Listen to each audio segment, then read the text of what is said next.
Shalom, sister. Shalom, y'all. All praise the Most High. Shabbat. Shalom. Shabbat. Shalom. Lord, let everybody know what the spirit though.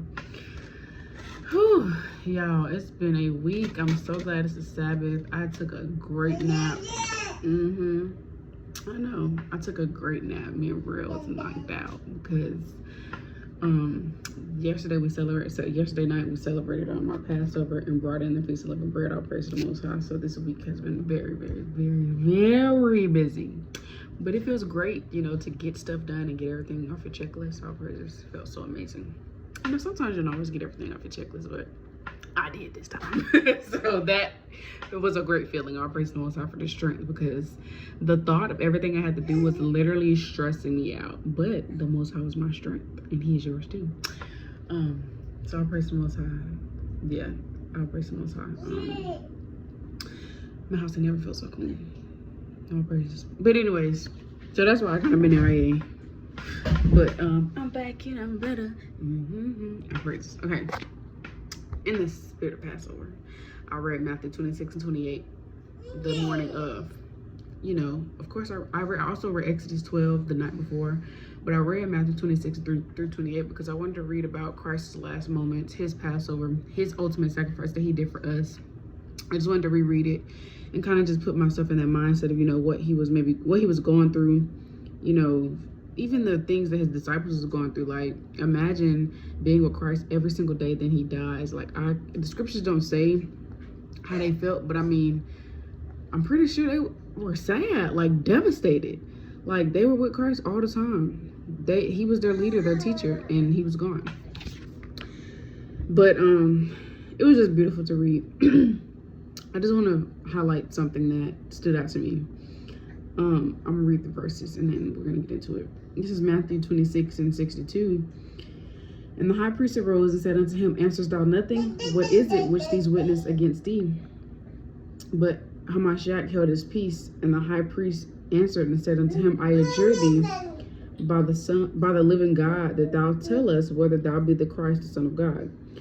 Hamashiac said unto him, Thou hast said, nevertheless say unto you, hereafter shall ye see the Son of Man sitting on the right hand of power and coming in the clouds of heaven. He said, but Yahawash held his peace. Christ held his peace. I'm going to go to Matthew 27 verse 11. And Hamashiac stood before the governor, and the governor asked him, saying, Art thou the king of the Jews? And Hamashiac said unto him, Thou sayest. And when he was accused of the chief priests and elders, he answered nothing. Then he said, Hippolyte unto him, Hearest thou not how many things they witness against thee?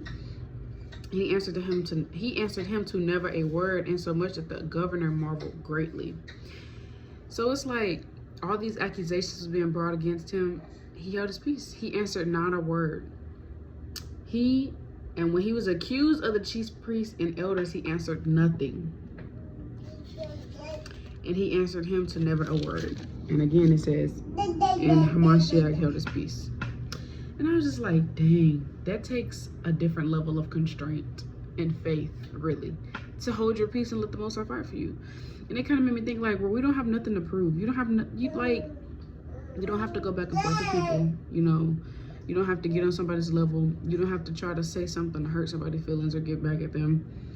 Let the Most High handle it. Like, hold your peace. Hold your peace, especially in these times we're coming in, because, you know, Christ did tell us, if the world hated me, you know they would hate you. So it's kind of like, no, it's not kinda, it is. When we strive to follow Christ and be like him, we're gonna have to drink of that cup.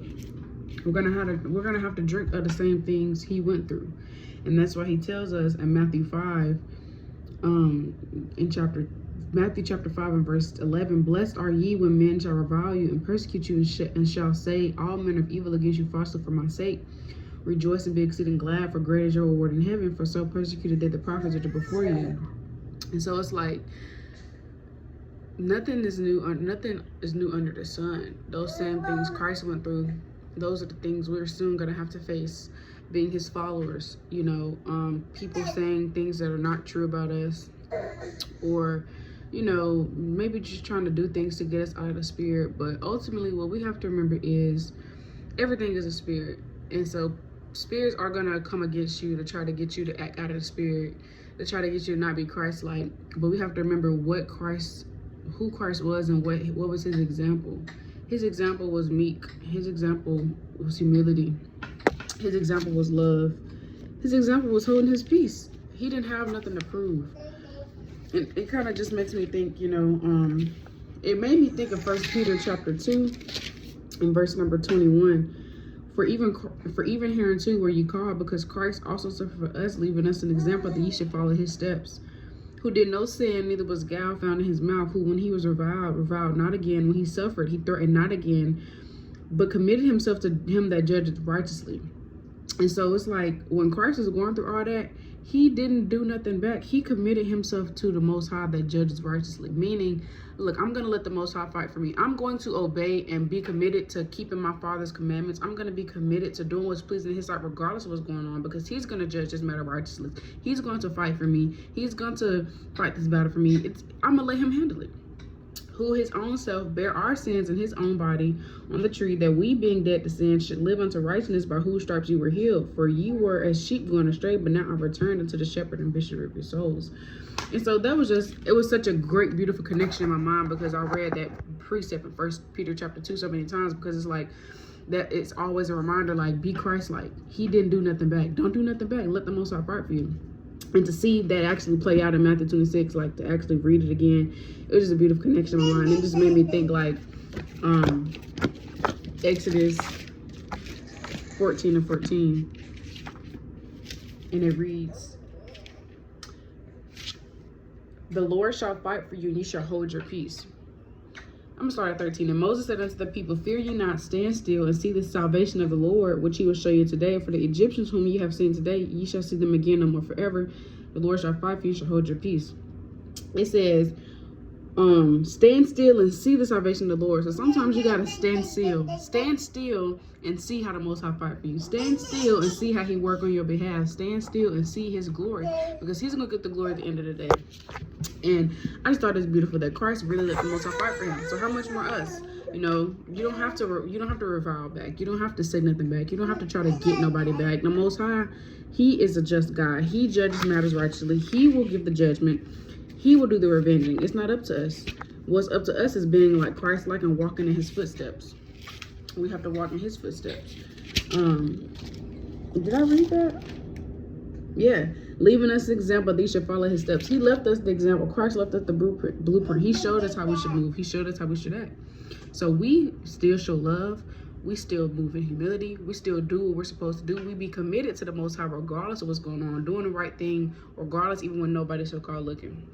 Because that's the example that Christ left for us.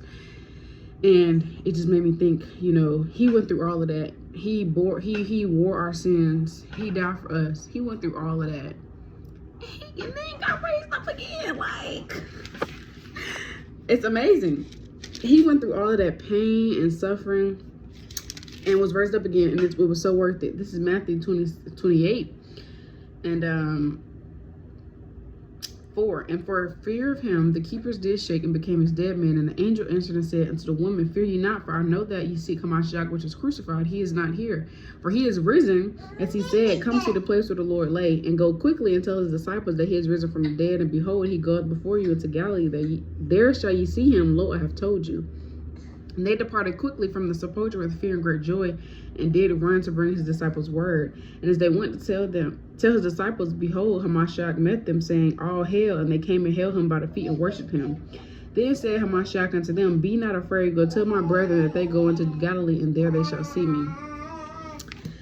It was just like a full circle moment for me. Like, wow, that's so powerful. That's so beautiful. Like, he went through all of that, all of the pain and suffering, yielded up the ghost. He went through all of it. He went through all of it.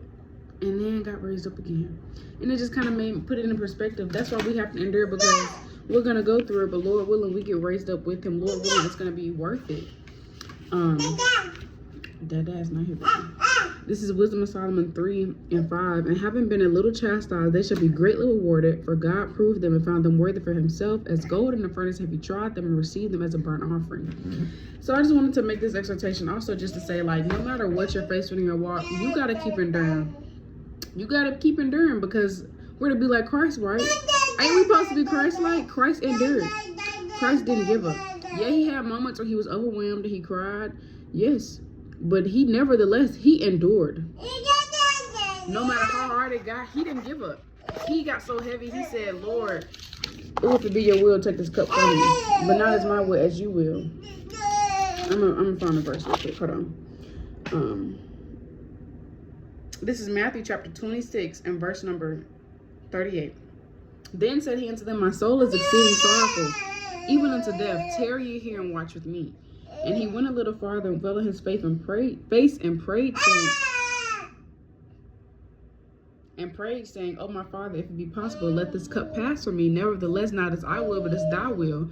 And he cometh unto the disciples and findeth them asleep, and saith unto Peter, What could ye not watch with me 1 hour? Watch and pray that ye enter not into temptation. The spirit indeed is willing, but the flesh is weak. He went away and again the second time and prayed, saying, O my Father, this cup may not pass from me, except I drink it, thy will be done. He came and found them asleep again, for the eyes were heavy. And he left them and went away again and prayed the third time, saying the same words. He was so heavy, he kept going back to pray, like, oh, I gotta keep praying. Like, that's how heavy he was. He had moments when he went and prayed. That's not the only account of him departing to go pray alone. He had moments. You had to think, like, he was in the flesh like us. That's why I say he neither did guile nor sin. Like, this is Hebrews 4 and 15. For we have not an high priest which cannot be touched with the feeling of our infirmities, but was in all points tempted like as we are, yet without sin. We have a high priest that felt everything we felt. Hamashiac, he felt it all. He went through it all. He was tempted just like we are, but without sin. So we're to be Christ-like, right? We're going to be tempted, but we have to be without sin. We're going to fall, but we have to get back up. So I say that to say, like, and we're really striving to be Christ-like. Christ endured. He drank of that cup. He held it down. He endured. He magnified the Lord all the days of his life. Up until the moment he gave up the ghost, even when he got roused up again, he magnified the name of the Lord. He was about the Most High. He was about his Father's business. He endured. When he was faced with temptation, he fled. How much more us? When he had hard moments, he called upon the name of the Lord. When he felt sorrowful, he called upon the name of the Lord. How much more us? You know, when people were coming up against him with accusations, he held his peace because he trusted that his Father would fight for him. He trusted that his Father saw his works and he would handle it. He cared. He was committed to doing his Father's will. Nevertheless, as thy will, but as thy will. He was committed to being faithful unto his Father. How much more us?